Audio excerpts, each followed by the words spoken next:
Hey guys, as a nail tech, the most common question that I get asked is how I decorate my dominant hand using my non-dominant hand.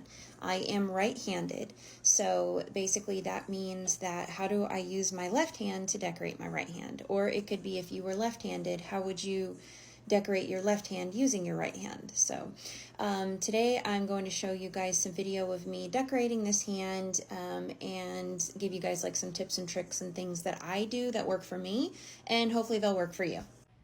First thing, you want to flip your drill in reverse if you're right-handed, forward if you're left-handed. Now notice here I'm coming in and making very teeny tiny movements. I prefer to use a small sanding band just because it's smaller, therefore I have less area that I could basically hurt myself with, if that makes sense. And I make very tiny movements, and notice I'm actually mostly my left hand is pretty still and I'm moving my right hand. Same thing on this finger.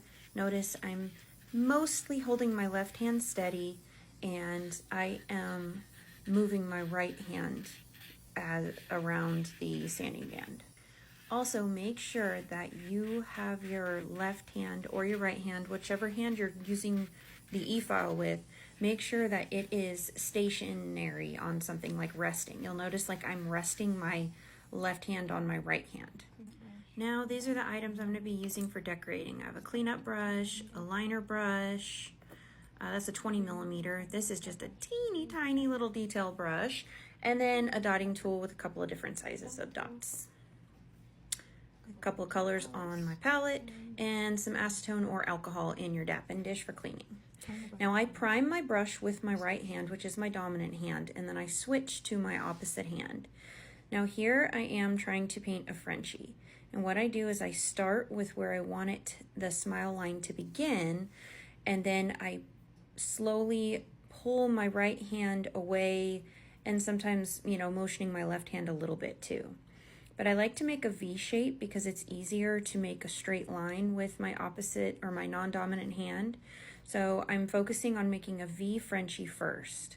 And notice how I keep switching and priming my brush with my right hand. It helps me have more control over the amount of paint that's going to be on the brush. That way I don't have too much or too little because I can feel it better with my dominant hand. Now that the V's done, I come in and I make a line where I want the smile line to meet in the middle. And then I come in and I just curve the two lines around. I try not to move my left hand too much, and I try to use my right hand for the most part, doing most of these motions because I have better control of my right hand.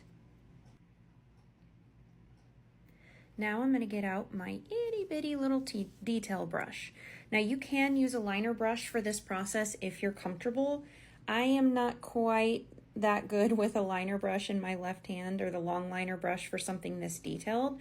So I am using the small detail brush to do an accent color on the smile line. I wanted like a pink glitter accent. Again, use whatever brush you're comfortable with, but in this case, I prefer using a little brush. It gives me more control doing the tiny strokes instead of one long stroke. I can do the long ones with no problem with my right hand, but in this case, my left hand, I'm not very good with it. So I just like the little brush just to make the tiny lines, and then just clean it up and bring it around. Make sure you cure. Now I'm coming in with my dotting tool. Again, I prime it with my right hand, which is my dominant hand. And now I'm coming in and I'm just doing some little 5-petal flowers. One tip I want to give you is make sure that you place them fairly far apart, not super far apart, but you do not want the gel polish to run into each other because then it can just become one giant petal. I want to bring these in together using my little detail brush. I put just a tiny bit of paint on there, and then I drag each petal into the center. I go into the dot that I made and just drag that polish towards the center using my tiny detail brush. And I keep going like this until I get them to the proper shape. It's basically kind of like 5 teardrops. Just again, make sure that you space those dots far enough apart. That way they don't bleed into each other. Cute. Now cure. Next, I'm coming in with my dotting tool again, and I'm going back in with that bright pink glitter, and I'm just putting a center dot on my flowers. Easy peasy. Cure that, and then come in with your chosen top coat. Now, painting gel polish with your left hand is challenging. So again, I like to prime my brush with my right hand, which is my dominant hand.